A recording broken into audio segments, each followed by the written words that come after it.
ಉದಯ ಕಾಲದಿ ಬಾಲನವತಾರ, ಮಧ್ಯಾಹ್ನ ಕಾಲದಿ ಸದಮಲಾಂಗದ ಯೌವನಾಕಾರ, ಸುಸಂಧ್ಯಾ ಕಾಲದಿ ಮುದುಕನಾಗಿ ಕಾಂಬ ಮನೋಹರ ಬಹುಮಹಿಮೆಗಾರ.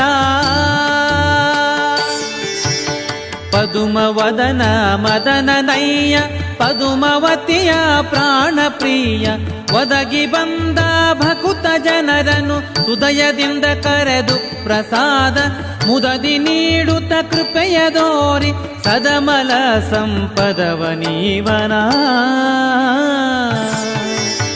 ಪಾದ ಕಂಡು ಪಾವನಾದೆನೋ ಶ್ರೀಗಿರಿಯ ನಿಲಯನ, ಪಾದ ಕಂಡು ಪಾವನಾದೆನೋ.